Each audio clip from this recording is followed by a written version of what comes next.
Dog training is unregulated. Anyone, regardless of their experience or qualifications, can call themselves a dog trainer. That's why the Dog Training College launched findadogtrainer.co.uk, the UK's #1 website for finding dog trainers you can trust. Simply type in your postcode to find your nearest vetted, monitored and reviewed dog trainers.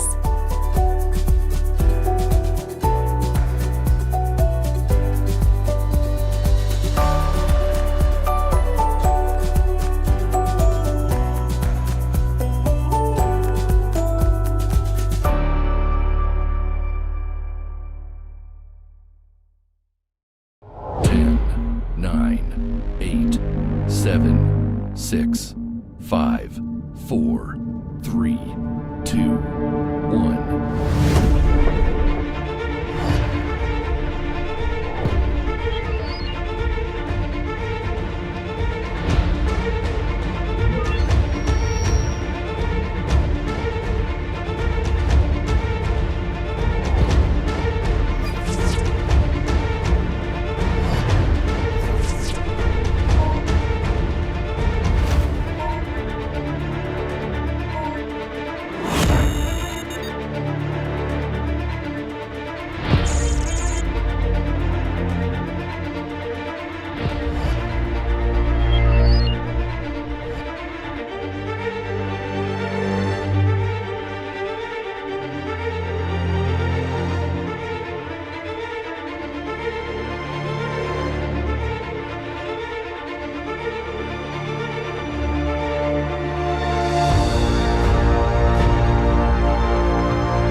Hello and welcome to today's webinar where we are joined by Jon Davison, who's going to be talking to us about O for Quadrant's sake, and it really is one of those topics. So Jon has a diploma in dog psychology, dog aggression, dog training and canine body language.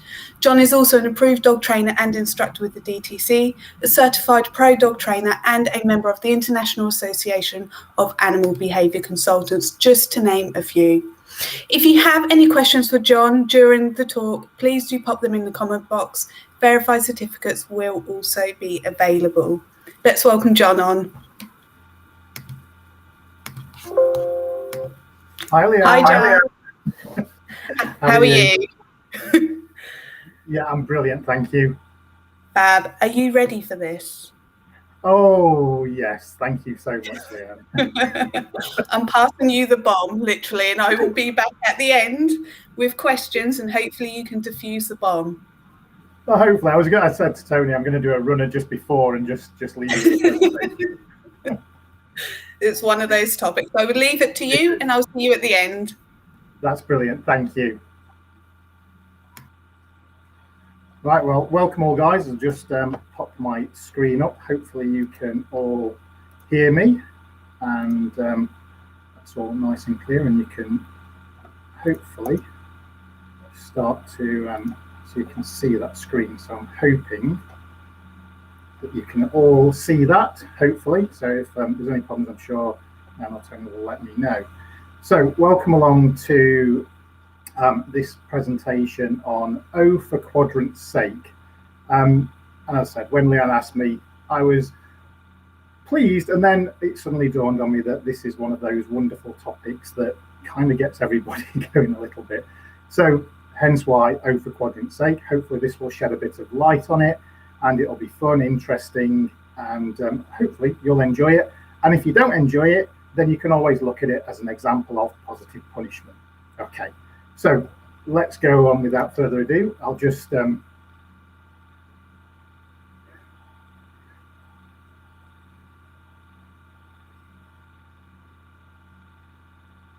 my little logo. So what I should do to start with is just tell you a little bit about myself. Obviously, Anne introduced me in terms of some of the things I've done, but just in my early career, I just started out volunteering at rescues. I then progressed to helping some of the difficult dogs within those rescues. And the local rescue vet started asking me for help and working with dogs. And it was then at that point that my dad told me to get a proper job. And I went off and studied business and finance. And just to be clear, I didn't become a banker. It's been said many times, but I didn't. From there, I headed many senior leadership team projects, including anyone who's around Birmingham, the Grand Central Station redevelopment of the old Palisade shopping centre. I've also worked on retail business improvement districts in Leicester, Nottingham, Birmingham and Bristol. And as we move forward, I then decided that I wanted to do more. I carried on at rescue centres and working with dogs. So I studied and qualified in as many aspects of canine behaviour as possible. And my speciality, I would say, is fear. I love helping dogs that are struggling with fear and trying to help them through that. And it's massively rewarding for me. It's not an easy process. It's long, but that is what I kind of call my speciality. I've shadowed so many great trainers and have many amazing training friends. And I think hopefully a lot of them will be on here and they won't give me such a hard time at the end of it. And I think I started my business over 10 years ago now. I made the decision that I didn't want to be doing all those miles. My passion was with dogs. And if I didn't make that decision then, I would never have done it. So I'm very glad that I did. And 10 years, well, a bit longer now, but I've worked with over 5,000 dogs. And that includes just behaviour cases, rescue dogs, daycare, boarding. In my daycare, I do specialise in dogs that are from behaviour cases that are kind of problematic elsewhere, so they do come to me. I've made regular appearances on BBC Radio, and all through this lockdown, I've been a very proud member on our local radio station every Friday to discuss all the topics relating to dogs. And this is probably the most important bit. I still learn every day. It never stops. I think as long as I've been working with dogs, we've probably got further along in the last 5 years than we probably had in the previous 25. So it's important to make sure we keep learning. So there's a little bit about me and obviously my dog. So those who do know me know I've got two dogs. I've got Rebel and Bliss. Rebel's a Rottweiler cross German Shepherd and Bliss is my English Springer Spaniel. So how do I describe myself? I use the terminology of kind, ethical, effective, fun, games and reward based. I'm not necessarily a fan of labels, but I think that probably best describes the way that I train. And hopefully as we go through this presentation, and as it says more on this later, you'll kind of understand why. There's so many things to do with the quadrants that I think have caused confusion and misunderstanding and have caused division amongst sort of the dog training community as a whole. Now, what this presentation isn't about. Sorry, John, Oh, can I just yes. hop on a moment? Can you just click that hide button just because it's cutting out some of your presentation? Perfect, Okay, thank sorry. you. Fab. Thank you. I didn't see that there. It's my age. Right. So hopefully that's a little bit better. So there you go. So this isn't about good or bad or ugly training methods. Okay. So we're steering clear of that. This is just about the quadrants, what they mean, how they came about, and to give you that little bit of understanding behind. So, be very clear on that. I've set myself sort of some objectives to go through this. I want us to look at the quadrants, and I've put there without the fog of e-collars, etc. Because when we look at quadrants, often what happens is we immediately jump to the extremes of, dare I say it, we talked about good, the bad, and the ugly, of the ugly end of the spectrum that most of us kind of, will never use, don't do, don't support, and have you. So I think it's better to look at them without that and see them for what they are. I want to define the definitions of the quadrant within operant conditioning. I would like to define the psychological definitions of the terms used in operant conditioning as opposed to societal, because there are different meanings, and that's where I sometimes feel the confusion comes from. we also want to understand that they are scientific and mathematical terms of measurement and not emotive terms. So they were born out of experiments that were done and measurement criteria, and often, you can only apply the terms after you've completed the training. So then, to try and understand why that confusion has come about in our community and why it gets so vocal and people get sort of in kind of, I suppose, a state about it, I also want to provide a context where you can maybe apply this to your own thoughts on your own, how relevant it is to your dog and you, and if it is at all. So I'm presuming we have dog trainers, we've got dog owners, aspiring dog trainers, on this webinar, and it's about looking at it from that point of view, just to see how relevant it is, and if you do need it, and that's a question that you can answer. We also want to look at to provide value in focusing on the dog, not necessarily the process. When we get process driven, we often miss out on certain important aspects, and hopefully you'll be able to see that with the example that we've got later on. I want to understand that in an operant context, when we're training, that both parties are subject to the effect of the quadrant. So if we're talking about dog training, the dog and yourself will both be subject to effects of the quadrant. And then the big question, are they relevant anymore? Okay. Now, it's not that they won't go away or they won't exist, because they are terms that are embedded in psychological processes. But when we look at them in dog training, have we taken them to an nth degree? Now, when we start looking at dog behavior, dog training, many of you will understand the ABCs. So we talk about the A's, the antecedent, so that is obviously a cue, a signal, a word, a condition that influences the occurrence of that behavior.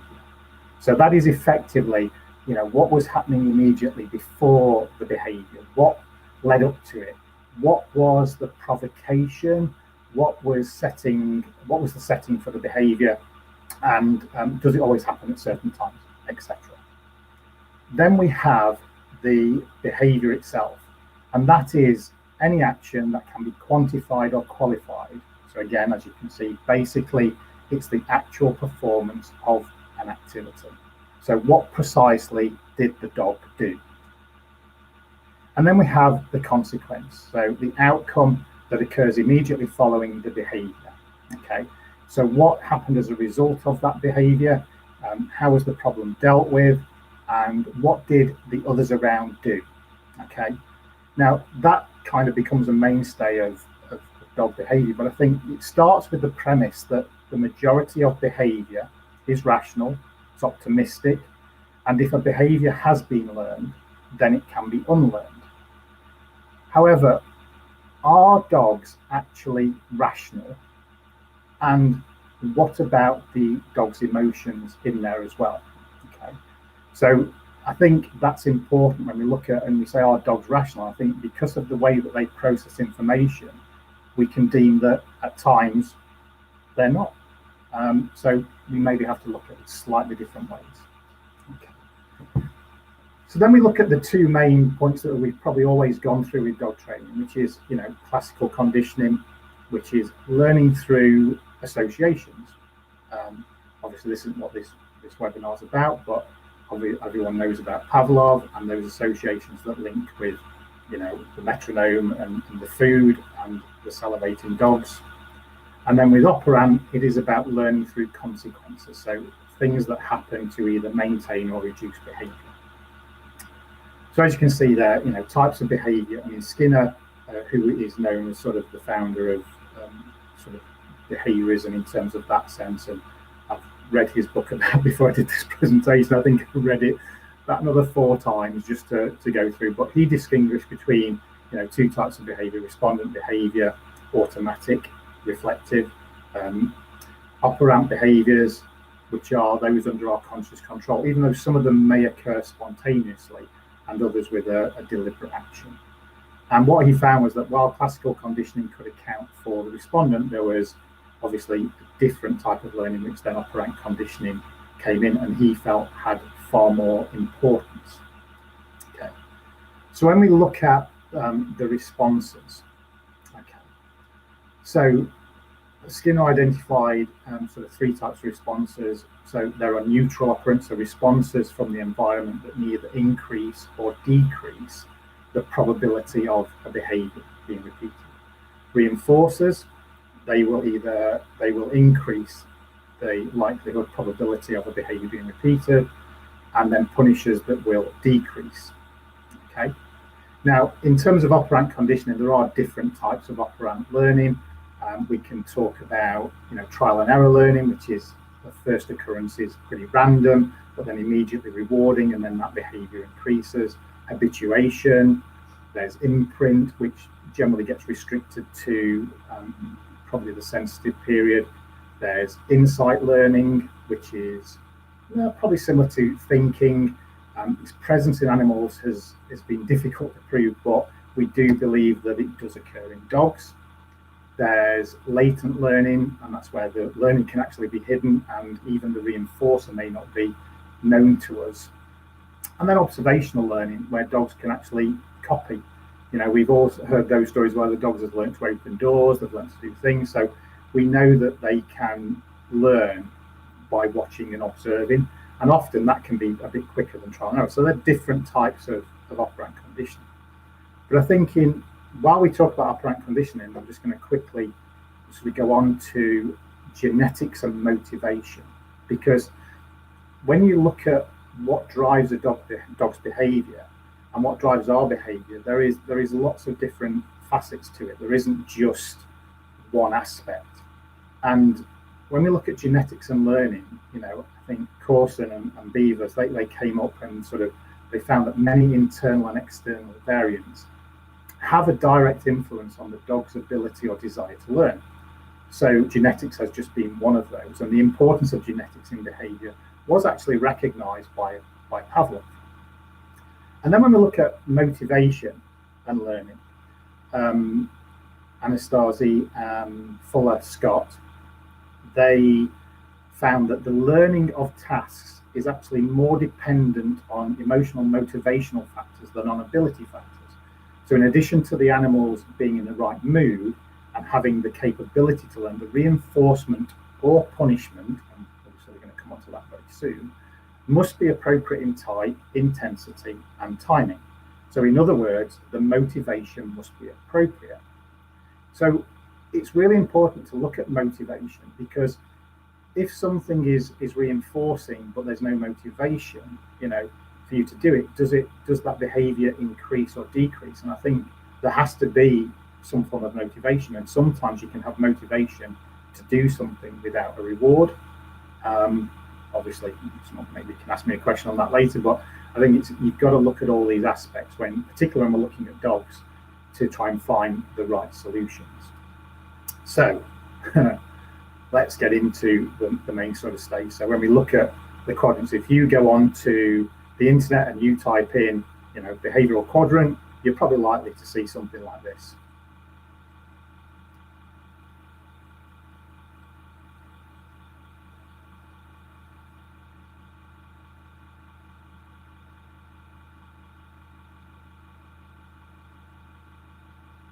So as you can see, there's just quite a few different ones that I pulled up. They all kind of say similar, but they use different terminology, they use different words. I mean, you can see on the one that's at the front, it does talk about decrease and increase, but it does use undesirable, desirable. And then obviously there's the bottom two that often are omitted from this, where we go to escape and active avoidance. So obviously when you start searching on the internet, you can get confused very easily, and it can take you away from the actual definitive meaning, which was actually written in obviously psychological papers. So when we break down the definitions and we look at this, because this is where it is important to realize that if we look at the word positive, positive is defined as consisting in or characterized by the presence rather than the absence of distinguishing features. Negative, pretty much the same, just characterized by the absence rather than the presence of distinguishing features. So you can see there, so it's something that's in the situation and something that's not in the situation. What it doesn't mean is good or bad. Okay, and again, I'm going to come on to some of the reasons why, but we get confusion in the dog world because people often look at these things as good or bad. Okay, when we look at what reinforcement is defined as, so in the operant sense, it is as a consequence that follows an operant response that increases the likelihood that a response occurring in the future. The action or process of reinforcing or strengthening. Punishment is defined as a consequence that follows an operant response that decreases the likelihood of that response occurring in the future. So you can see there that we're talking that reinforcement is increasing the future responses and punishment is decreasing those future responses. So again, the action or process to diminish, weaken, or prevent. Again, it does not mean good or bad. Remember, as I said, I'm trying to define this from a scientific point of view rather than an emotive point of view. And then if we actually look at the definitions per se for positive reinforcement, positive reinforcement is defined as something is added to the event environment that increases the frequency of a behavior. So even if you just take that at the moment and go, well, okay, if I do something, I can have in my mind that I want to use positive reinforcement and I can follow a principle that I think it will do, but you cannot decide whether it is positive reinforcement until after the event, because you can only define it as increasing the frequency of a behavior once you've measured it. Okay, so remember back on the objective where it is a mathematical or scientific term. So you have to have some measurement basis. So you have to have a baseline, then you have to do some training, and then you have to measure it again. And only then can you define something that you've done as positive reinforcement. So then when we look at positive punishment, okay, something is added to an event environment that decreases the frequency of a behavior. So again, you're never going to know because you have to measure it after. Does it decrease the behavior or not? And you can only then define that once you have decreased, or if it's increased, then it goes into the reinforcement category. A negative reinforcement, this is where something is removed from the event that increases the frequency of a behavior. And negative punishment, something that is removed from the event environment that decreases the frequency of a behavior. So they are the standard definitions of the quadrant, shall we say. But again, if you look at those and break them down, you can realize that actually I can't say that I'm going to do positive reinforcement or positive punishment or negative reinforcement or negative punishment until after I see some metrics. Now, then we look at not all reinforcements are equal. So when we look at societal definitions, which is where the emotion comes from a human point of view, is we go, societal reinforcement refers to reinforcers that can be smiles, acceptance, praise, acclaim, attention from other people. And in some cases, simply being in the presence of other people can serve as a natural social reinforcement. But a reinforcement could be a bonus at work. For me, definitely, the reason my chocolate brownies on there is anyone who knows me, and if you're ever going to come round and see me, just remember chocolate brownies. I'm always welcome. Dark chocolate orange, that's another one of mine, sorry. For a dog, digging that hole, chewing the chair leg. Kibble for Rebel, anyone who knows my own dog Rebel, he's just a food beast, and it doesn't matter, he will work for just ordinary boring kibble all day long. Tug toy, ZBP for those who use that, know it's a high value food. Or the dogs, that lamppost. Now, when you read through Skinner, he makes a comment about reinforcement or the feeling of reinforcers that I've just highlighted out here, which is that, like all physiological processes, is a product of natural selection. It does throw light on the question of what kind of consequences are reinforcing and why. So it's commonly said a thing is reinforcing because it feels, looks, sounds, smells, or tastes good. But from the point of evolutionary theory, a susceptibility to reinforcement is actually due to its survival value and not to any associated feelings. So we always look at, how is the dog feeling, what is they doing, but actually the main sort of reinforcer for them is it would appear to be on that survival value. So it's worth considering that when we look at reinforcement as what is reinforcing to the dog, not what we believe may be reinforcing. Okay. Now, these next sections are probably where I feel the confusion starts, because this is where we start going into things like, punishment aversive. So I thought I'd just pop a little picture up there of two little cuties.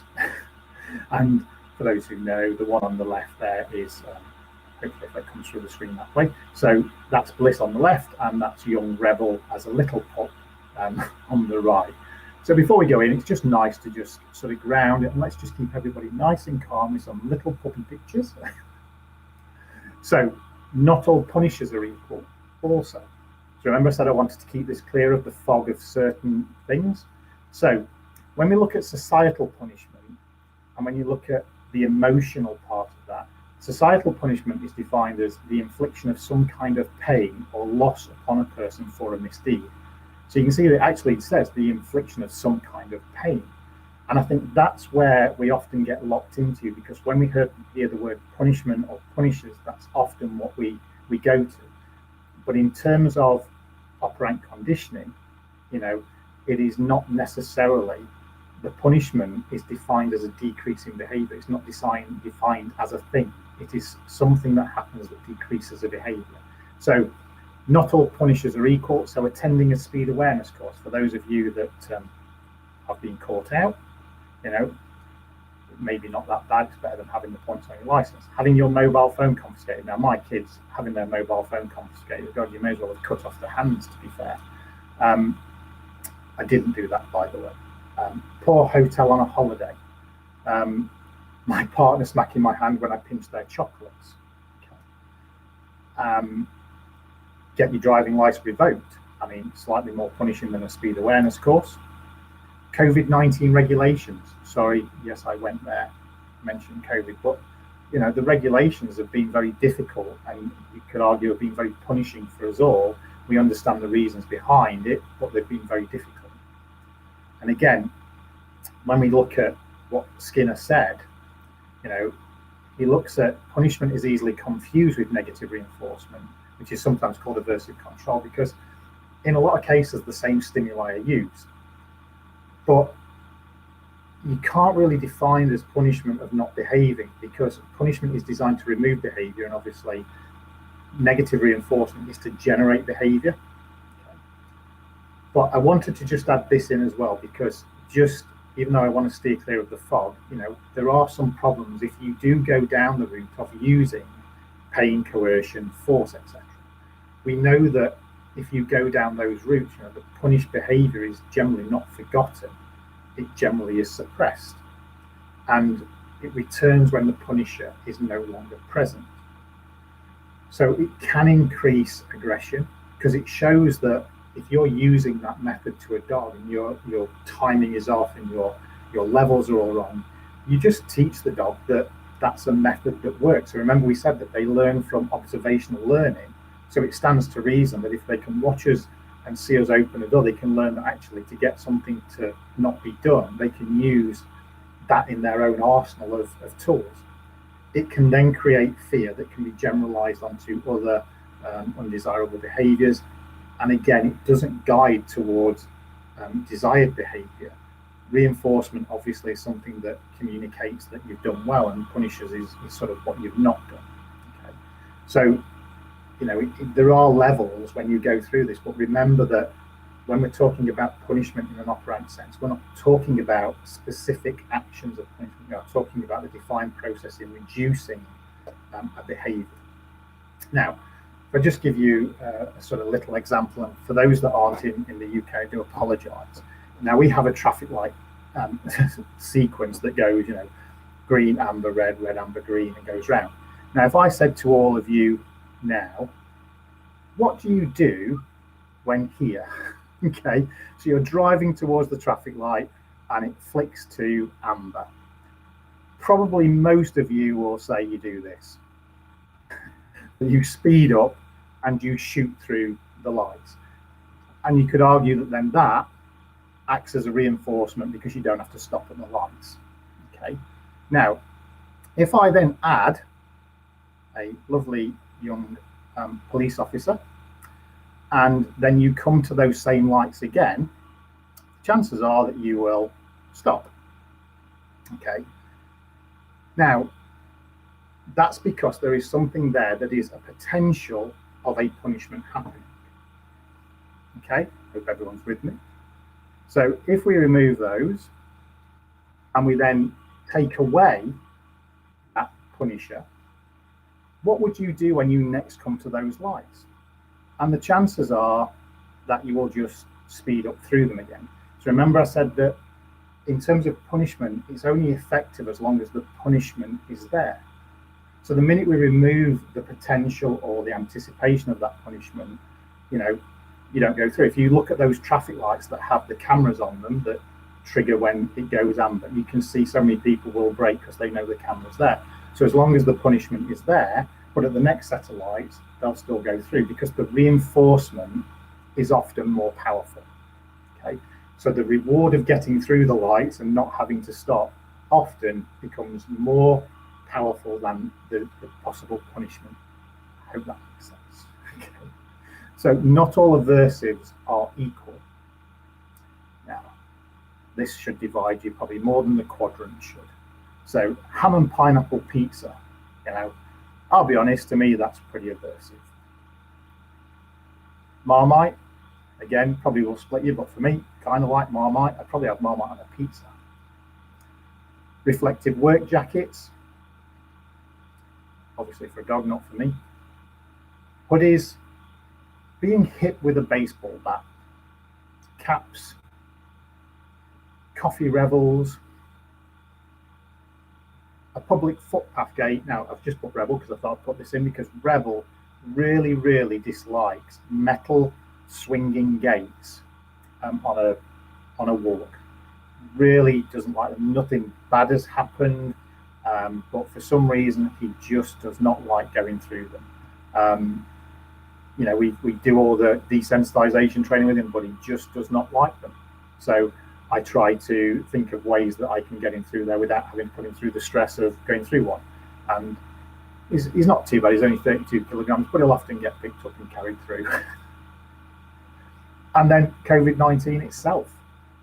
Okay, yeah, I went there again. I apologize. I don't know if you're aware. So there's an experiment that was done by Solomon back in the 60s. Now this experiment, and it's a bit small to read, I don't expect to read that, but this was just a cutting taken out of that experiment, which his experiment found that dogs can develop a guilt complex. Now this is very different to feeling guilty, okay? So again, this is about a guilt complex as opposed to showing guilt and understanding that there is guilt. So you would never get away with this experiment today. But what this experiment did was take 2 bowls of food. One of them had just ordinary dog kibble in, and then one of them had really nice meat in it. And then they put an experimenter in the middle. I'm pretty certain that Dara O'Brien was not part of this experiment, but it was the closest that I could find. And what they did is they brought in a dog into the room, and they allowed the dog to make a choice. And they split the dogs into, I think they did it into 3 groups, but I'm just going to mention about 2 of the groups just to show the impact. And these dogs were given free choice to go to whichever bowl they wanted to go to. And the first group went and got hit on the nose straight away. So as soon as the dogs went over the bowl, they were whacked on the nose, not by Dara O'Brien, I say, with I think it was a rolled up copy of the New York Times for anyone who's interested. Immediately their head got towards that bowl. Then the next group of dogs, they were allowed to go, and they actually got into the bowl and ate the food, and then sort of 15 seconds later, they were then hit on the nose with the roll of newspaper. Okay. Then what they did, they took the experimenter out of the room and they brought the dogs back in, and they allowed the dogs the free choice again after so many repetitions to go back in. And what was found is that the first group of dogs who were whacked on the nose immediately that their head went over the bowl, so it just was as soon as it went over the bowl, they took 30 days to go back and eat the meat out of that bowl. The interesting thing here is that the group 2, who were whacked on the nose just some 15 seconds later, that actually went down to just 2 days. So you can see when we talk about, you know, how effective we are when we talk about using defined punishments, which is again different to operant condition, but you can see here the effect, 30 days to 2 days, okay, is a real massive difference. And it has to be at a level and intensity, as you know, Scott and Fuller and Anastasia said, you know, there has to be that motivation and it has to be at the right level for it to have an impact. But that was quite an interesting experiment that it came up when I was reading through all the stuff to do with this. But I think it really just shows why, you know, when we look at the emotion of operant conditioning, that we would look at that and we would label that more to do with the punishment aspect of the quadrant, rather than the effect of reducing a behavior, okay? Because we immediately have visions of that. So that's why I just included that, because I think that is where we jump to when we start talking about punishment in an operant sense, without thinking that we can be reducing a behavior. Okay. So what I've got here is a 7-minute sort of clip of a training example that I would like you to watch, and then you can have a think about what's going off here, and then we can have this, I'll run through sort of the bits that I see at the end, but obviously just make some notes for yourself and just see, ask some questions at the end, what you see and what you note from that. So I will just let that play. Hi guys, and if you're still with me, well done for sticking with it this far. What I'm going to try and do now is just give you a bit of a practical demonstration on how I see, I suppose, classical conditioning, operant conditioning, working in a real simplistic training session. So here we are with Bliss. Now I can try and understand her motivation when we're here, and then there's also my motivation. So there's two things going on here. There's what Bliss wants versus what I want. So for me, what's key is really identifying and trying to make use of what Bliss ultimately wants so that I can ultimately get what I want. So we can talk about a win-win. So we both get what we want. Now in this scenario, I could probably say that Bliss at the door, you know, she wants to be outside. Now, Bliss isn't being particularly excitable this morning, but if she was, then what I want to do is go to more of a classical conditioning approach and actually get a different association. And she's actually been really good, because I really like the fact that we've got calmness at the door. So now you can see I'm rewarding this calmness by just throwing some food on the floor. You know, I threw that one out of sight a little bit, but good girl. So she's moved. But, you know, all I'm looking for is her to just remain calm in this area, make some good choices. So you can see again, she's chose to lie down. Good girl. So I'm rewarding that at the door because I want calmness. So moving on from that, I can then look at, if she was being too excited, I want to try and change that association, because her association with this front door could be she gets to go outside. She's got some friends that she's met outside. So little Ruby, who's a little cockapoo. We've got little Vera, who's I think 6-month-old beagle now, that she meets out the front. So the front can be quite an exciting place for her. What I want is that little bit of calmness. So this is good. But I can also do different things. So I can play games here. Just play some food games, send some food that way, send some that way, send some that way. So what I'm just simply doing here is just changing that association of what the door means, or being around the door. Now, Bliss is also my scent dog, and I can make use of scent. And I think if anybody watched Michael's webinar on dog aggression, you can see how using olfactory and other things to calm a dog down can be really, really powerful. So what I'm going to do here is I'm just going to go right, Bliss, middle. and I've hidden the scent in. Come here, good girl, ready?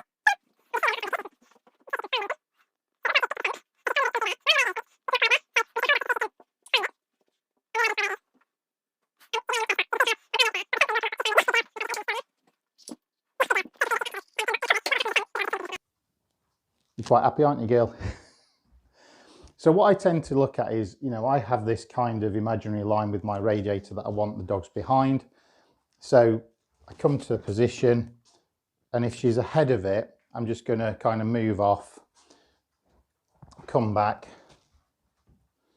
I've got some food and I can reward her in position. I could wait for a sit, but as I said, it doesn't really matter to me as long as they're kind of waiting. Good girl, but I'll take that. So now what I'm going to do is I'm going to start playing about with that. Good girl. Make sure the door's open. I'm going to touch the door handle and reward. So you can see that there's a lot of reinforcement going on for her staying in this position, but if she breaks, we just come away and then I come back, wait for her to re-engage with me. Good girl. And reward in position. And then I open the door. So as she's broken, just going to close the door, come away, wait for her to re-engage with me. I know, girl. Good girl. Open the door again. Good girl.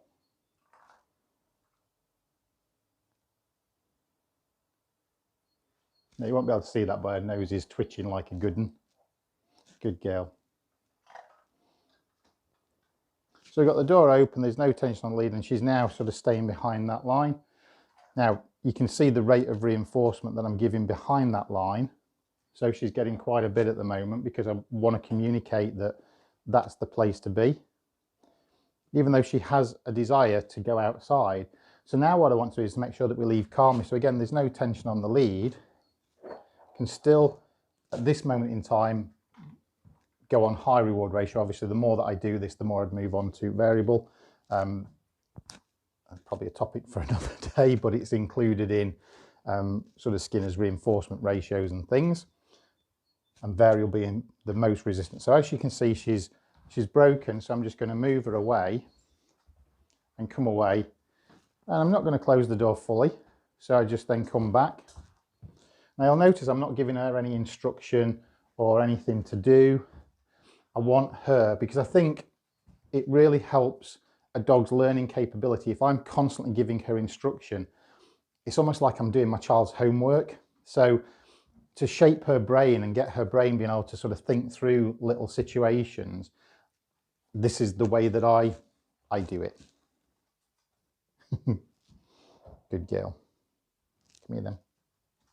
Yes. And then we go back to opening, and then I'm going to come back through. But you can see she's moved forward, but I want to get her closer to the ultimate reward of being outside. So my criteria at the moment don't need to be strict, don't need to be too hard. She's still inside, she's still relatively calm.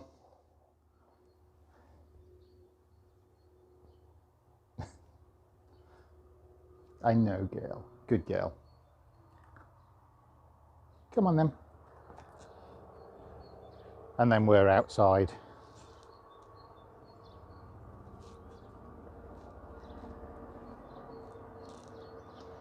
So again, just being nice and calm outside. And then we're just going to walk down.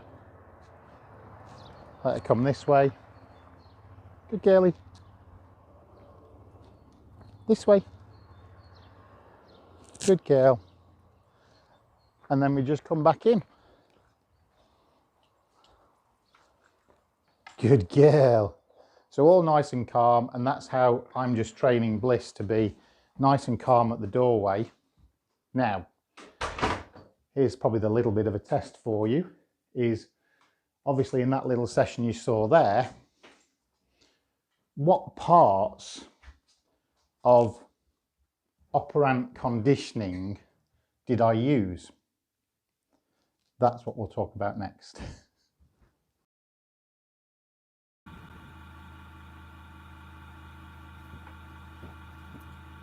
Right, okay. I think if everyone's got that, so hopefully you might have got some pointers on what we use. Now, you probably heard me just briefly sort of allude to reinforcement schedules. Obviously, the ones that we tend to use most in dog training. We go on to continuous reinforcement schedules in the early stages, but obviously you can't stay on that because it's the least effective. You know, the response rate can be slow and the extinction rate is fast. And you heard me say that I would move on to a variable ratio. So variable ratio is where you get a faster response, and also the extinction rate is very slow because it's the anticipation of the potential reward that becomes the driver for those behaviors. So obviously I can't see what you may have thought, but obviously when you look at that and you go, well, okay, what did I do? I mean, did anyone think that I did anything horrible to Bliss? Was I mean? You know, hopefully you shouldn't have, because, you know, with the description that I gave you earlier. So if we look at the individual parts for Bliss, so what did I do? Obviously, if we look at positive reinforcement, hopefully you will have spotted there was quite a bit. So I added food to increase the weight. Now, did it increase the weight? So yes, we got more and more weight, so I was able to get outside. So obviously the weight did increase. So you can then say that that is positive reinforcement. Obviously, this is a very small test subject in terms that you've only got that 7 minutes where I started doing it and she was breaking and moving to eventually not breaking and moving. So just for the sake of this, you would need a bigger test sample, and probably, you know, this is a very basic sort of level, but I think it's a good example to try and run through.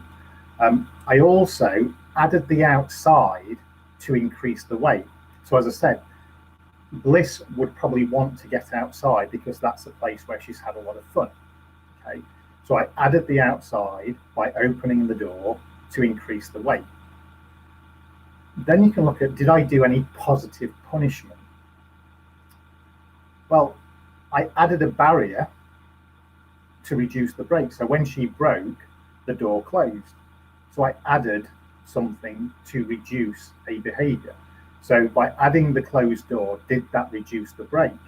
So did she break less? Yeah. Then you can look at negative reinforcement. Well, negative reinforcement is effectively the flip reverse of, you know, positive punishment, because I removed the door, so I opened it to increase the weight. So when she waited, the door opened. And then you can look at, you know, negative punishment. So I removed the food to reduce the break, so she got no food. I removed the outside to reduce the break, so she lost the outside because the door closed. And I also removed Bliss, so when I walked her around, you know, we removed her from the situation and then brought her back. So when you look at all that in a very simplistic way, and you look at each individual component of behavior, you know, all of those things, all combined, help Bliss understand and complete the task that I wanted her to do. And she ultimately, as I said, something that's important for me is making sure that Bliss gets what she wants out of that.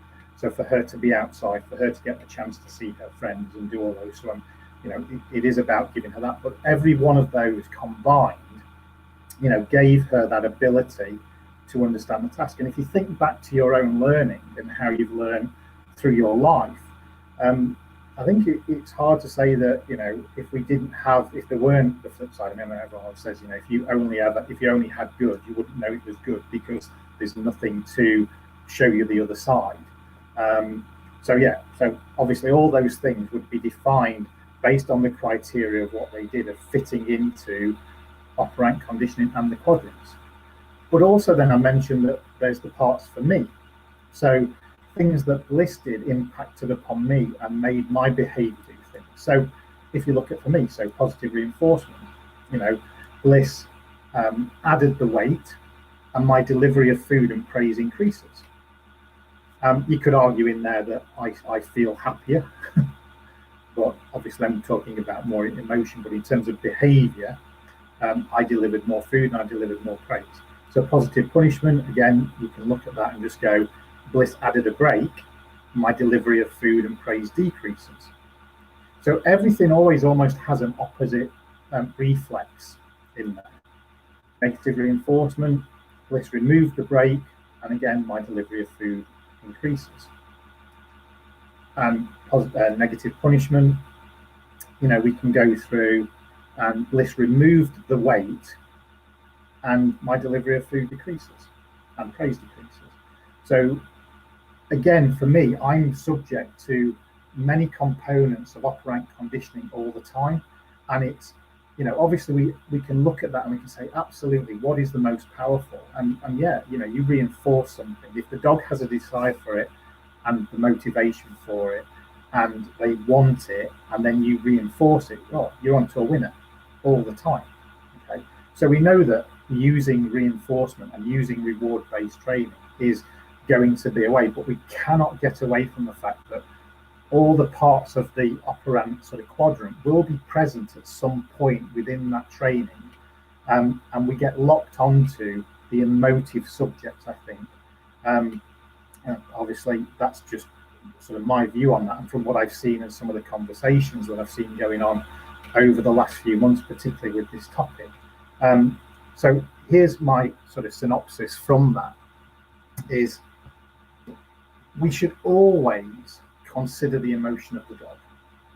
I think I want to know that my dogs are happy, cared for, we've met their welfare needs, and we're looking at, what they actually need, as opposed to thinking, well, I'm going to go and solve this problem, but I'm going to use positive reinforcement to solve the problem, when actually, is it really a problem? And what I mean by that is that, dogs do behavior that dogs do. And because it's unpleasant to us, or it's a behavior that we don't like, is there a way that we can actually use that behavior in a much more productive way by fulfilling that dog's emotional needs, or physiological needs, psychological needs, by giving them an outlet to do some of that? And obviously, I'm not talking about the extremes of bad behavior, but you get my point that, if we can give them an outlet, and just silly examples like, if the dog wants to dig a hole, can we provide an outlet for them to dig a hole in an appropriate way? We should also understand the desire and the motivation of the dog. What is it the dog really, really wants? I worked on a very simple case recently where we went out and this dog would not walk past an alleyway and would spend 20 minutes going down the bush and just sniffing along the bush. And they only just would use food, they've used, sort of trying to drag the dog away, and nothing was working. This dog would just spend 20 minutes every time of the walk just going down this bush. But by working with them, we actually found that the dog had a desire. Just ironically, I went with a bag of toys, and the toys were just left in a bag. The bag was open, and the dog went and grabbed a toy of its choice. And then we started playing with that toy, and we took that toy to the alleyway, and the dog walked past the bushes just because we had this toy. So very, again, simple example of just finding the desire and the motivation for the dog, and then using that to provide an outlet to give the dog something it likes, rather than always focusing on what we want. And that ties into this next one, which is we need harmony between ours and the dog's wishes. If you can get that, you're always on to win. And I think often when if you're a trainer, or even if you're an owner looking at your own dog, you can often see that the two things aren't compatible, and then we get into that frustration zone, and then we get into that sort of annoyance, and then it becomes niggly, and then it becomes more frustrating. The dog gets frustrated, we get frustrated, and you're on a big cycle. We should understand what is reinforcing and driving the current behavior. As you said, or as I said with some of the other sort of latent learning, we may not notice what is actually reinforcing the behavior, but there may be something that is not clear to us. But it could be just the fact that they like that behavior and something that is driving. So say with the bush, we found something else that the dog actually preferred more, and we used that. Behavior modification will, by definition, use two or more parts of the quadrant, because if you are looking at behavior modification, you are naturally going to increase another behavior with the impetus on reducing another. Okay, so you increase one, you reduce another. That is by definition of operant conditioning, punishment and reinforcement. You're reinforcing one behavior because you're increasing it, you're punishing the other behavior because you're decreasing it. We must avoid using pain, discomfort, and fear.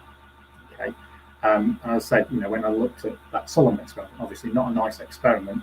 I'll say that wasn't an experiment that was about a complex, not about a feeling. So again, be very clear that when I showed you that isn't about, that experiment did nothing. It wasn't about proving that guilt existed in dogs or whatever. It just what they called a guilt complex. So the dog just wouldn't go near that bowl because of a complex. So it isn't about guilt. So just I hope I made that clear when I did the slide with that on. It is not about that guilt exists. Okay, it was just the fact that it created a complex within the dog that they labeled not guilty emotion, but a guilt complex, which is very different. And again, probably need a more scientific mind to really disclose the difference between the two. But we absolutely must avoid doing that. Nature uses all parts of operant conditioning. When you look at evolution, that happens naturally. And then for me, when we talk about quadrants, we really should know and understand them at least, and I've spent many years sort of looking through them, and I hear the comments about sort of positive reinforcement, or I'm purely positive, or I'm positive only, or I'm this, and I think unfortunately that's not what the quadrants meant. And I think we misunderstand that link between the emotive topics of the things that we personally don't like and the scientific topic of the quadrants. And I think to look at operant conditioning and the quadrants, you have to separate them out. You have to. Okay. And then just go back to this slide, which was how I describe myself. Okay, so we saw earlier that the words that I used, but for me, if you are kind, ethical, effective, and fun, do you really need to fit into a box? Okay. So I think on that, I will leave that question for you. And if you've got any questions for me, then obviously just give me a shout. And thank you very much for listening. Thank you, Jon. I think you did very well diffusing all the potential bombs. I hope so. Oh. You did. Right, so let's get started. So I'll catch this question as it's right at the top here. So Tracy has just said she's got a dog called Buster. What does she do when he is reacting to another dog barking and lunging? Do I still reward him? Yeah, I think what we're trying to do is obviously look at this. When you're in that situation, we know that it's almost impossible to do anything. So all you can really do is try and comfort the dog and get them out of there. Really, that's the only thing you can do. When they are having that moment, the brain's gone. You haven't got access to the dog's brain, so you have to kind of give them space and give them time to come down. But if you can get them, I'd still go to rewarding, because I'm like, well, look, I'd rather you focus on this, and if I can get your attention off, I'd still have a go at rewarding them, because it's better than leaving them to just have a moment. But if you really can't switch them off, obviously you've got to then focus on the next time I do that, not getting into that situation. And that's always the tough part. And sometimes that does mean some very difficult choices in terms of, well, I need to create the training availability so I can create the opportunity to keep the dog obviously sub-threshold and keep them at a calmer level. And we can then use obviously desensitization and things like that to reward them. But I would still, if my dog's having a meltdown, what do I want to do? I'm not going to just leave it to have a meltdown. If that means that they're still barking, but I can still comfort them in some way and let them know that I've got them, you're not reinforcing an emotion. Okay, so if the dog is scared, the one thing you're not doing is reinforcing, and you can't reinforce an emotion. you can reinforce the behavior that goes along with it, but at the moment that it's happening, I mean, gosh, you can either just stand there. I mean, and I've done it, and I'm sure like a lot of us, I've had a reactive dog in my time, and I've just froze. I'm just like, oh, my dog's on the end of the lead just doing a whirling dervish and just spinning around like this, and I'm like, well, what do I do? And then obviously as I've learned, I'm like, right, okay, I try to avoid those situations. But inevitably, if you have that, and then you work at a safe distance, I hope that makes sense. I just want to catch this question. So this is talking about labels for trainers, really. So oh God. I know, but I just want to clear it up. So I don't know the person's name, I'm afraid, it's just a number. But they're saying, so is this then balance training? No. I think, a balance trainer will say that they use all parts of the quadrants, and you could argue that yes, okay, I'm using all of them. So, but am I deliberately setting out that way to do something that is positive punishment? It was just that's a virtue of the way that you train. But I think the problem with labels is that labeling something as balance trainers, and balance trainers themselves have coined the phrase to say, oh yes, we use all the others, but that's then used as a guise to then throw in, I'm also going to use pain and coercion. So I can say, yeah, was that training at the door that you saw in that example? I used all 4 parts of the quadrant. So you could argue by definition that was balanced across all 4, but it certainly wasn't balanced in terms of anything unpleasant to the dog versus pleasant. So I would argue that, removing Bliss, Bliss may not have liked being removed from the door, but it certainly wasn't horrendous for her. She didn't suffer any fear from that. And if you notice, the lead never went tight. She followed me round, and she just kind of went back into position. But I think that's the problem, that balance word has been pinched, if you like, from a part of training. So for me, it's an ineffective word to describe, and that's like why I use that definition for myself as kind, ethical, effective, and fun. And whatever quadrants I use, if I'm kind, ethical, fun, then it doesn't matter. It doesn't matter what quadrants I use, because I'm kind, ethical, fun, and that's probably so labels can be dangerous, because the word balance is we have a balanced diet. Balance exists in nature. Balance is a word. I mean, I did Aikido when I was younger, and one of the words they talk about is balance, life balance. Sit at the foot of Mount Fuji and look up and try and create. And you're like, so balance is this word that again has been, dare I say it, pinched by one element, and now in dog training world we can't use the word balance, because the minute that you use balance, it's like, oh no, you're horrible. But hopefully anyone who knows me knows that I do nothing other than nice, kind, fun. My dogs have fun, and if they don't like it, I don't do it. So, is asking, which book would you suggest a first must read, please? Oh, in terms of what? Well, I suppose in terms of what I'm saying now. I mean, I read obviously that one about behaviorism, which someone else asked what that book was. Yeah, which it's probably one of the easier reads in terms of when you look at opera. I mean, I looked at some of the papers, some of the studies, and they get a little bit heavy, and they get a little bit, and then but that's a nice read, and it gives you a nice insight into what it was. But again, I think it's there's earlier works of Skinner's that are more focused on. I mean, that's not necessarily one that goes into the. Well, we know that he didn't actually come up with the quadrants. He just came up with the terminology, and later psychologists actually coined them into the quadrants. But it's an interesting read, and there's some good bits in it. And when you read, I didn't include it in the presentation, but there's one bit in there where he goes on about obviously back into the Second World War and how that was extended because of variable reward ratio. And it's you read it and you think, oh my God, it's. But so that one's a nice, gentle read for anyone who's kind of just wanting to get a. And it's about behaviourism on a whole, isn't it? It's not specific for canines, but we can put behaviourism across species. Yeah, and I think that's important to understand, Leanne, is that this, it wasn't that, even though it included animal experiments and things like that, it was more coined as behaviourism as a concept rather than just dog training. And I think that's why there's lots of people at the moment that are working with scientists and dog trainers, so that the actual dog training world has more focused works on what we do. Yeah.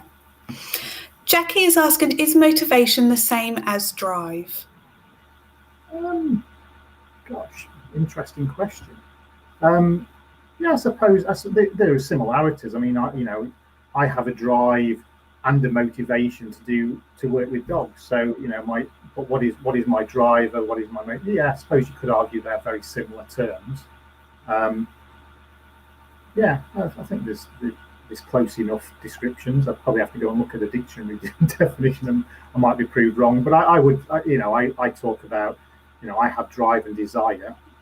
So drive and desire would probably be lumped into an overriding. I think motivation would include feelings, drive, desire. So I think motivation becomes the umbrella term, and there are components within that.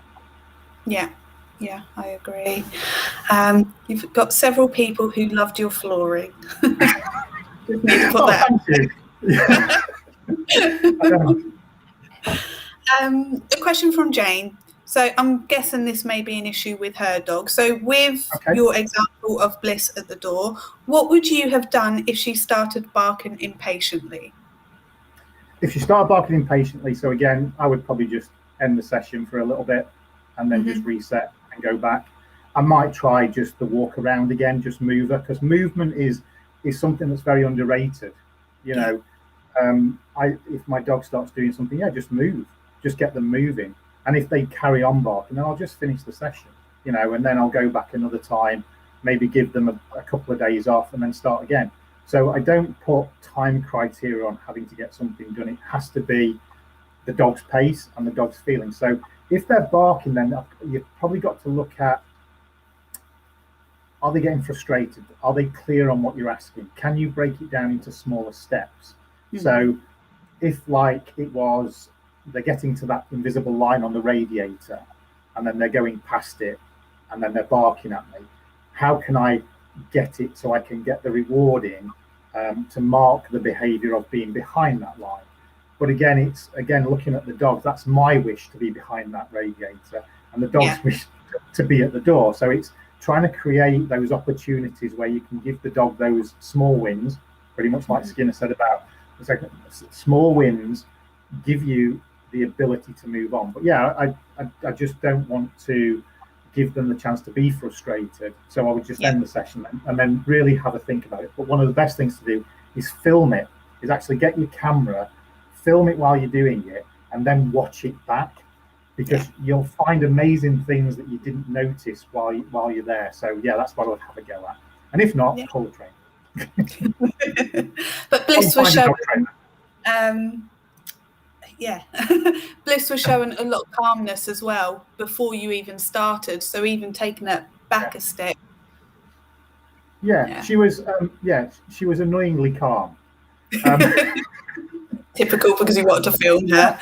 Well, if you notice the start of it, I had Rebel with me, and I filmed it with Rebel, and he just didn't make any mistakes at all. So I was like, that's great. I've just filmed that so I cut that bit out. And I thought, I'll get Bliss. She's had a bit of a play in the back garden. She's going to be ready. And she just came in and just, I have a Springer that's calm. She's broken.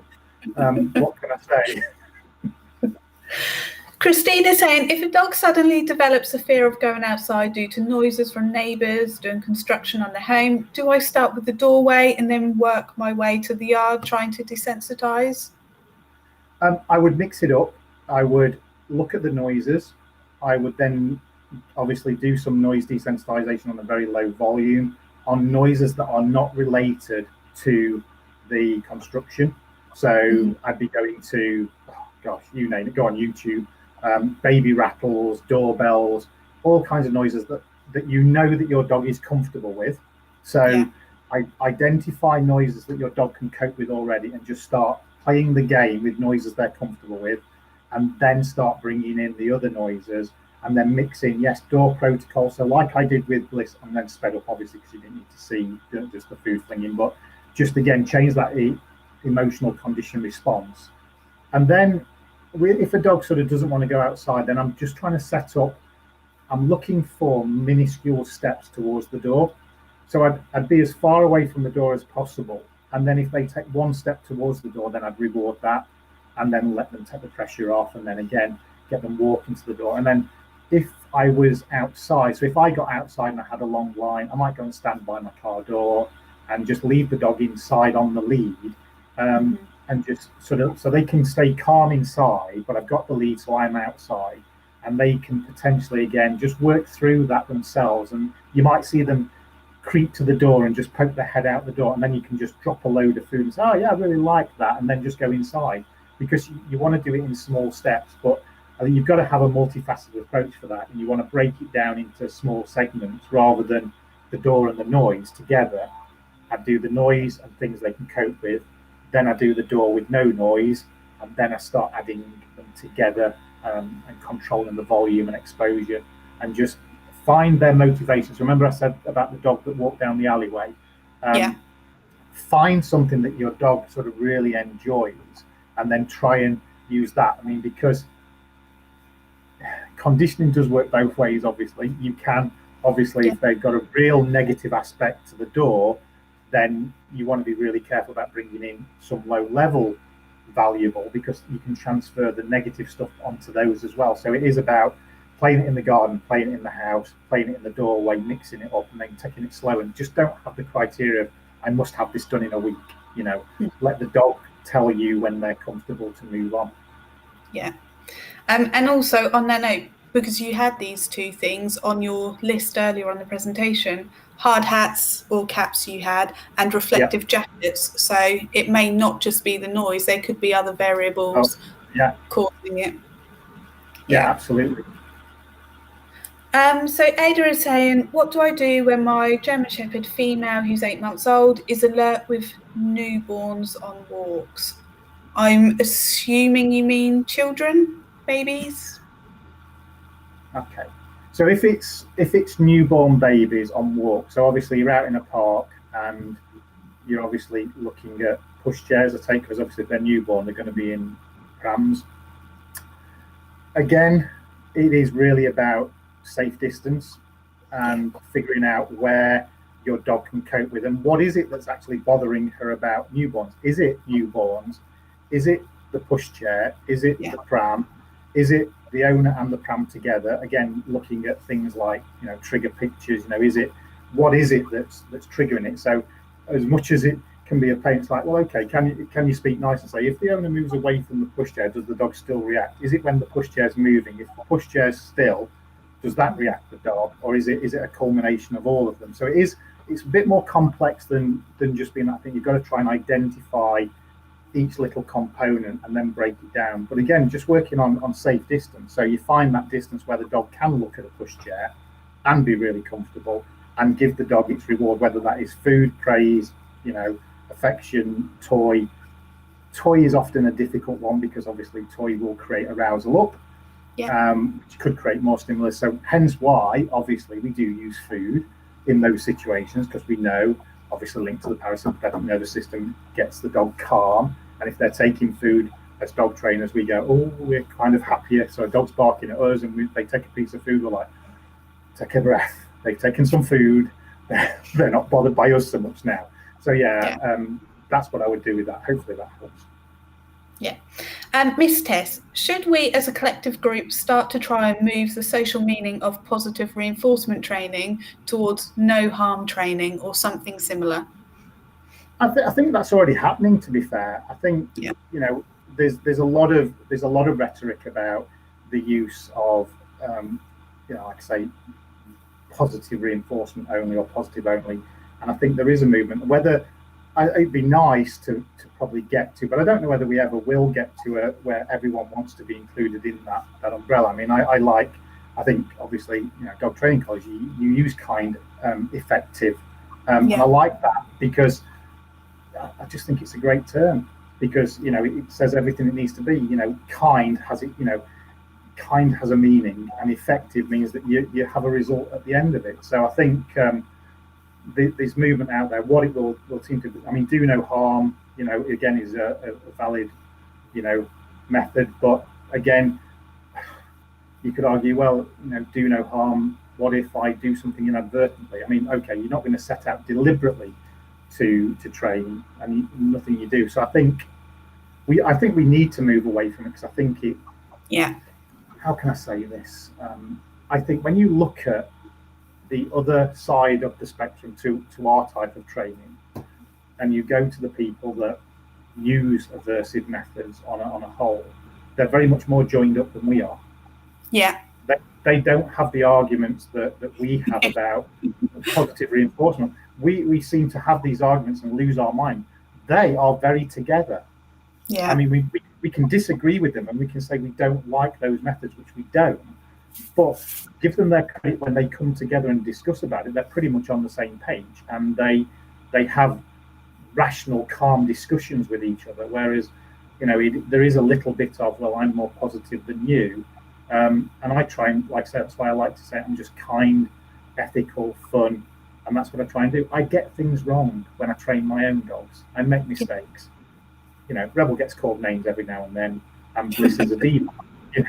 So it's. But yeah, I think we've got to move to something that is more productive for us as a umbrella of reward-based, kind, fun trainers. And I like kind ethical. I think kind ethical has a nice ring. Yeah, definitely. Not get so stuck on little symbols such as the -P and the -R and all things like that, because they do seem to bring out the worst in our industry.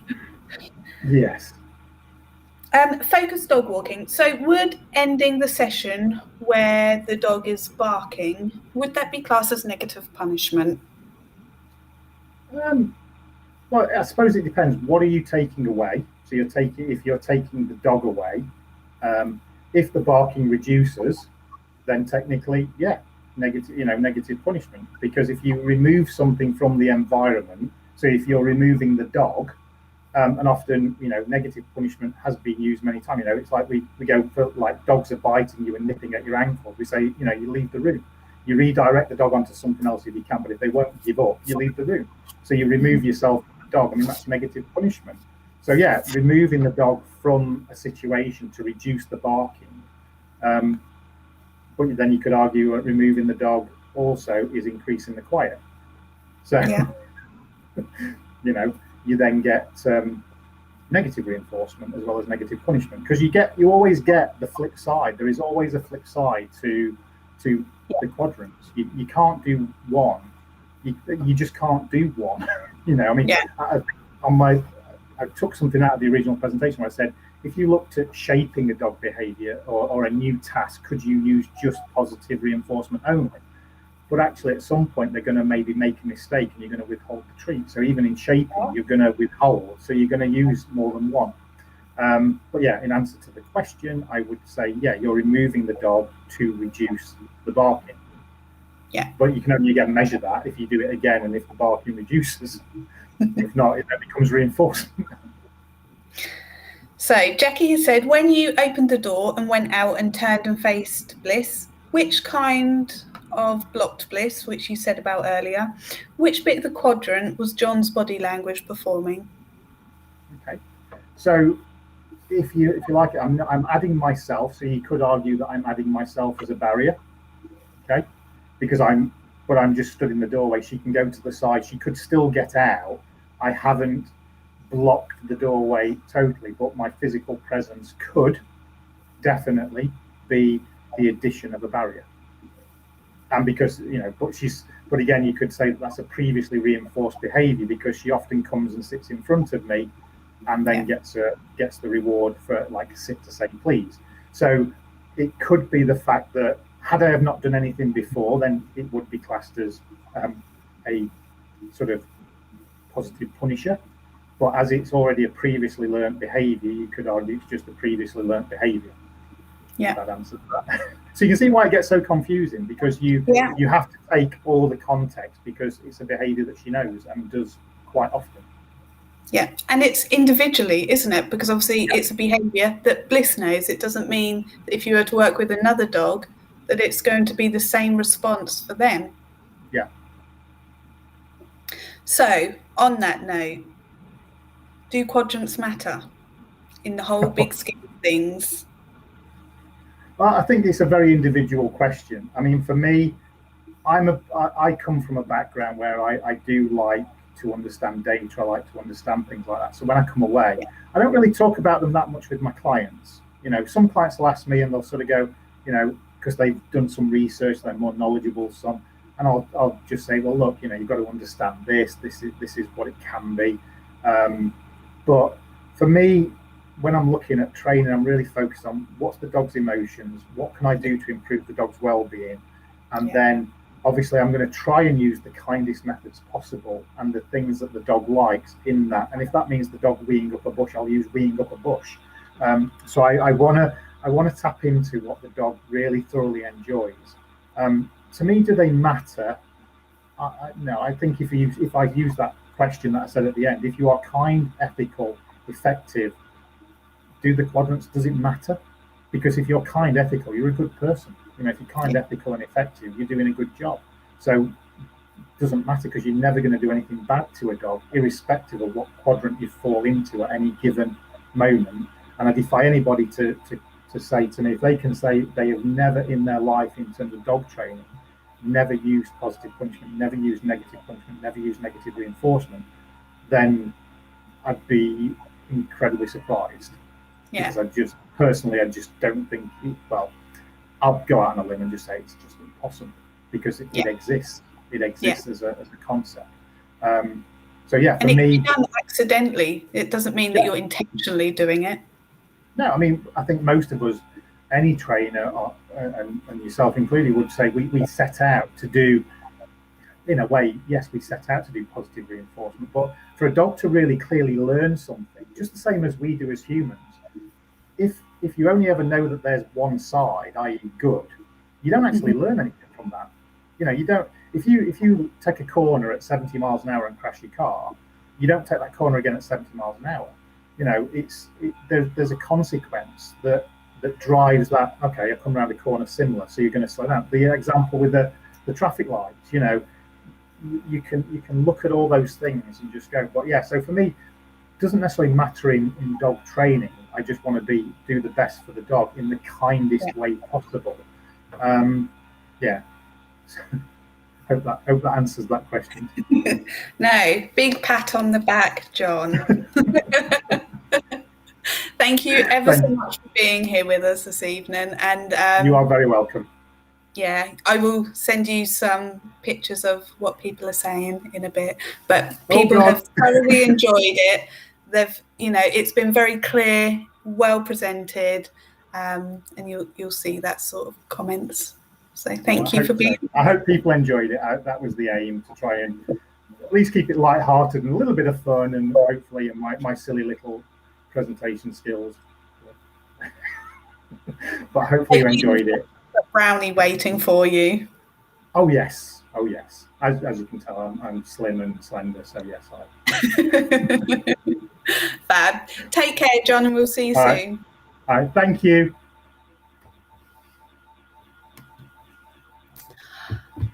So hopefully we didn't set off too many bombs, and Jon did so well in explaining that and putting it into simple terms. So a massive thank you to Jon, really, for being here with us this evening. If you enjoyed this week's webinar, be sure to hit the subscribe button to be notified of future live streams. If you would like a certificate for this week's webinar, the link for that will appear on the screen once I have disappeared off the screen. So that's it for this week's Webinar Wednesday, but don't worry, we'll be back again next week at the normal time of 7:30 p.m. BST. Next week, we're going to be joined by Natasha Atwood, where she will be talking to us about 4 wheels and 4 legs, opening a dialogue for wheelchair and ambulatory dog handlers and training. So we'll see you then.